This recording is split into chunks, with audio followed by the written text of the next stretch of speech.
أعوذ بالله من الشيطان اللعين الرجيم بسم الله الرحمن الرحيم وكأي من قرية أهلكناها وهي ظالمة فهي خاوية على عروشها وبئر معطلة وقصر مشيد اللهم صل على محمد وآل محمد وعجل فرجهم سلام علیکم ورحمۃ اللہ وبرکاتہ۔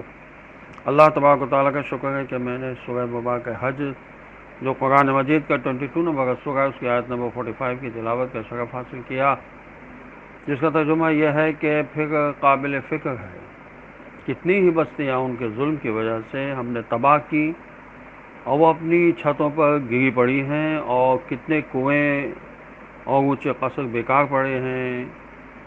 امتوں میں اللہ تعالیٰ کی سنت جاریہ اور اصول کلیہ کا ذکر ہے کہ کتنی ایسی ظالم بستیاں ہیں جن کو ایک مدت ڈھیل دینے کے بعد ہم نے تباہ کر دیا، اور کتنے ایسے کنویں ہیں جن پر کبھی رونق لگی رہتی تھی، آج نہ کوئی اس طرف جاتا ہے نہ آتا ہے، اور کتنے ایسے قصر تھے جن میں کسی زمانے میں لوگ پوری رعونت کے ساتھ رہتے تھے، آج وہ سنسان ہے۔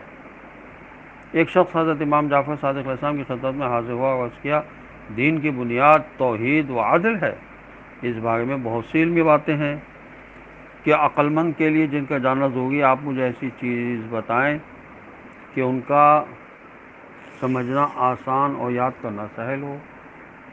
تو امام علیہ السلام نے فرمایا، توحید یہ ہے کہ تم اپنے رب کے لیے وہ چیز جائز نہ سمجھو جسے اپنے لیے جائز جانتے ہو، اور عدل یہ ہے کہ جس بات پر خالق نے تمہیں ملامت کی ہے اس کی نسبت اس کی طرف نہ دو۔ مولا علیہ السلام فرماتے ہیں کہ عدل یہ ہے کہ تم اس پر اتہامات نہ لگاؤ۔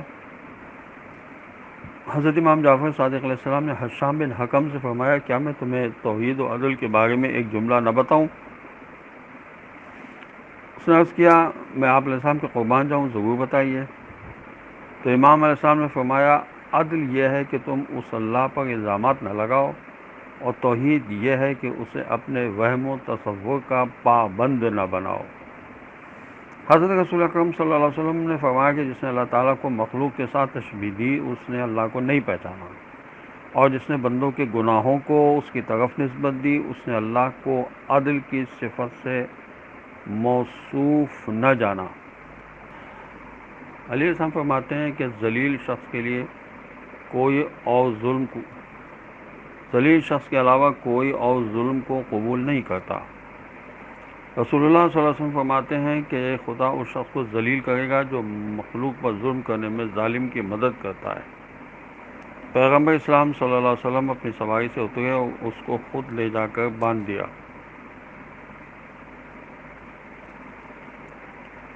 اصحاب نے فرمایا، آپ اس کام کے لیے ہمیں حکم فرماتے تو آپ علیہ السلام نے فرمایا، اپنے کاموں میں دوسروں سے مدد نہیں لینی چاہیے، چاہے وہ مسواک طلب کرنے کے برابر ہی کیوں نہ ہو۔